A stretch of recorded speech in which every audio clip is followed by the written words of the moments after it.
لكن ما كي كوريس أنا إيمان الصلاح ردني ويقولي الله ما هو مليني سينا أركز المرن orodyahanka caanka ah ee Soomaaliyeed Dr. Mo Faarax ayaa magaciisa saxda ah oo uusan ahayn Mo Faarax sababaha ku kalifay ayuu bartanka ka sheekay balse maxaa ku dhacay gabadhii geysay Britain ee ka qaatay qaxootinimadii kana saartay nolosha adkeyd iyo duruufihii ku gadaamna geeska Afrika ku haystay gabadhan Mo Faarax geysay halkaasi magacana ka bedeshay ayaa hadeer baxsi ka ah sida ay noo sheegeen qobarada ku kala duwan ee ku sugan wadamada Yurub inay baxsi ka tahay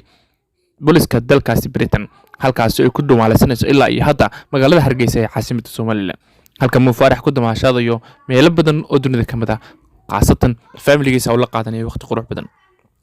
haddaba Mo Faarax maamadan miyuu ku gafay maxaa ku kalifay Mo Faarax inuu hadda ka sheekeeyo qeysadiisa ilaa dad badan ayaa Yurub ugu nool iyo Ameerikaba inaysan magacoodii magac ka duwanay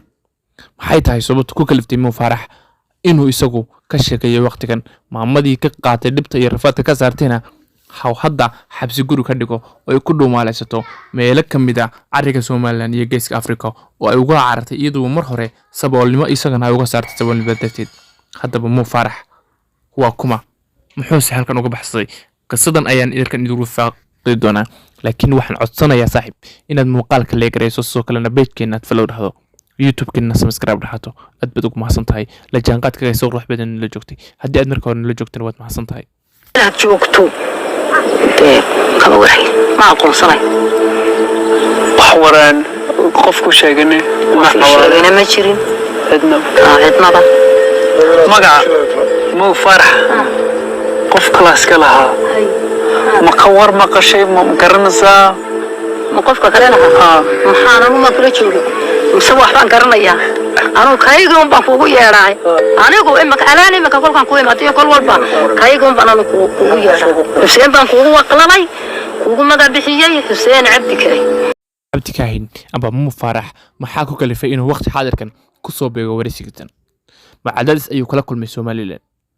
oo waxa lagu sheegay dalkiisa ayaa lagu ogaaday oo waxa lagu yiri hadii aadan runta cadeynin waraaqahaga ayaad way doonto aqoonsigaaga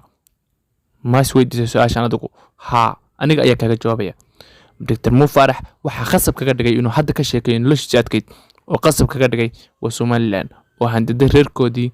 iyo dadkiisii maadaama uu isagu ahaa qof dhexdhexaad ah Soomaaliya iyo Soomaaliland ay u kala sineen Soomaaliland ay doonayso qof kasta oo ganacsi leh amba taanjir ah amba magac leh oo Soomaaliland ka soo jeeda inuu Soomaaliland muujiyo aqoonsigiina halka ka kala in dadka caga juglayso oo arkayso inuu TikToker la xirayo